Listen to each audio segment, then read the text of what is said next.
পুজো মাত্র আর 38 দিন বাকি। আপনি কি চাইছেন তার আগেই একটু অতিরিক্ত ওজনটা কমিয়ে ফেলবেন? তার জন্যই নিজে নিজে ডায়েটিং শুরু করে দিয়েছেন বা কিটো ডায়েটিং বা হার্ড ডায়েটিং স্টার্ট করে দিয়েছেন। এর ফলে কিন্তু আপনার মাসেল লস হতে পারে, ফলে যে ওয়েটটা আপনি লস করবেন সেটা ফিউচারে কিন্তু আবার বাউন্স ব্যাক হতে পারে। এর থেকে বেটার যদি আপনি একটা ব্যালেন্স ডায়েট অ্যাডপ্ট করতে পারেন, যেখান থেকে ফ্যাট লসে ফোকাস হবে এবং সেটাকে আপনি লং টাইম পর্যন্ত মেনটেন করতে পারবেন।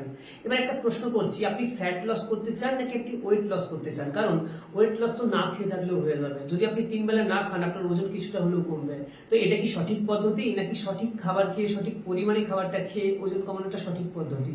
যদি আপনি ব্যালেন্স ডায়েটের মাধ্যমে ওয়েট লস করতে চান, তাহলে সব থেকে বড় এক্সাম্পল আমি দিচ্ছি। আজকে আমি শেয়ার করছি রেখা বলদাস ম্যাডামের রেজাল্ট, যিনি আমার গাইডেন্সে একটা হেলদি ডায়েটের মাধ্যমে, একটা ব্যালেন্স ফুড হ্যাবিটের মাধ্যমে মাত্র 2.5 মাসে 10 কেজি বডি ফ্যাট রিডিউস করেছে, সাথে হিউজ ব্যাক পেনের হাত থেকেও কিন্তু বেরিয়ে আসতে পেরেছে।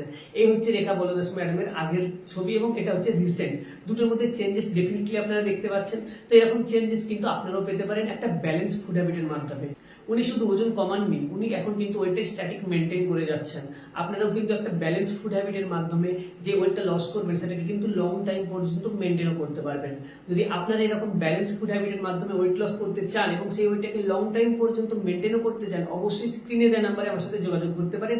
আমি আপনাকে আপনাদের লাইফস্টাইল অ্যাকর্ডিং গাইডেন্স প্রোভাইড করবো এবং ব্যালেন্স রুটিনও প্রোভাইড করবো।